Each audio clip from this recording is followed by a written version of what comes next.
Ramachandrapuram area hospital తనిఖీ చేయడం జరిగింది.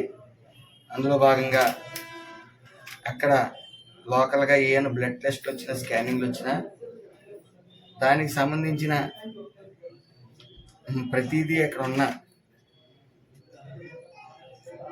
బయటికి ప్రైవేటు ల్యాబ్లకి మరి టెస్టులకు పంపడం, స్కానింగ్లకు పంపడం జరుగుతూ ఉంది. దాని మీద ఈరోజు మొత్తంగా ఇవన్నీ కూడా ఏదైతే ప్రైవేటు స్కానింగ్ సెంటర్లు, ల్యాబ్లు అన్నీ రిసిప్ట్స్ అన్నీ కూడా అక్కడికి మేము కనుగొనడం జరిగింది. డిసిహెచ్ఎస్ గారు ఆధ్వర్యంలో ఆయన పక్కన పెట్టుకుని ఎంక్వైరీ చేయడం జరిగింది. అవన్నీ కూడా ఇప్పుడు ఆదేశాలు ఇచ్చాం. ప్రైవేట్ ల్యాబ్లకు మాత్రం ఎట్టి పరిస్థితుల్లో ప్రజలను పంపొద్దు, వాళ్ళు ధనాన్ని దుర్వినియోగం చేసి ఇలా చేయొద్దని స్ట్రిక్ట్ ఆదేశాలు అయితే ఇవ్వడం జరిగింది. అదేవిధంగా అది ఇక్కడ జరిగే ఒక అవినీతి అని చెప్పుకోవచ్చు. అలాగే ఎనస్థీషియా ఎవరైతే ఉన్నారో 19 మంది డాక్టర్లు ఉండవలసిన ఇందులో ఎనస్థీషియా లేకపోవడం వల్ల ఈ జగన్ ప్రభుత్వంలో ఈ రోడ్లు బాగోపోవడం వల్ల డెలివరీ వాళ్ళు రావటం, ఆ గతుకుల్లో పడటం అదో ఎత్తు అయితే ఇక్కడికి వచ్చిన తర్వాత ఎనస్థీషియా లేడని 6 గంటల తర్వాత బయటకు పంపేయడం జరుగుతుంది. అదేవిధంగా డెలివరీ కేసులు చాలా తక్కువ ఆపరేషన్ జరుగుతూ ఉంది ఈ ఎనస్థీషియా లేడనే నెపంతో.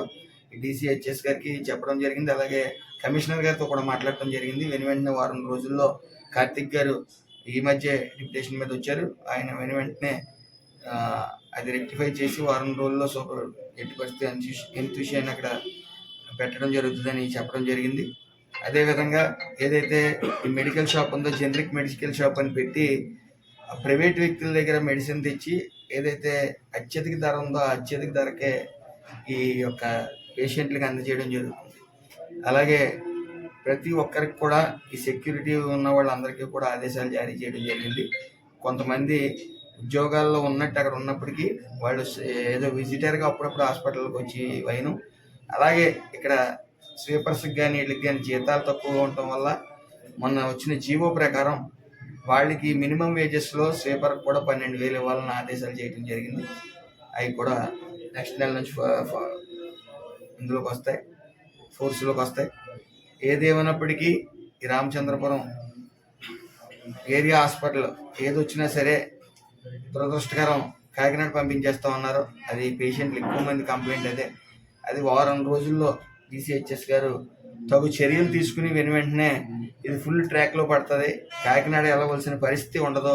వచ్చింది చంద్రన్న పాలన, అవినీతి అనేది పవన్ కళ్యాణ్ గారు కానీ చంద్రబాబు నాయుడు గారు కానీ లోకేష్ గారు మాకు ఆదేశాలు ఒకటే ఇచ్చారు, అవినీతి రహిత కాన్స్టిట్యున్సీలుగా మార్చండి అని చెప్పారు. ఇందులో ఎక్కడ అవినీతి జరిగినా సరే ఉక్కు పాదంతో తొక్కడం జరుగుతుంది, అందులో సందేహం లేదు. అందులో భాగంగానే మంచి ఆఫీసర్ కార్తిక్ గారు లాంటి వారు ఛార్జ్ తీసుకోవడం వల్ల ఇవన్నీ కూడా వారం రోజుల్లో రెక్టిఫై చేస్తారని ఆశిస్తూ ఉన్నారు.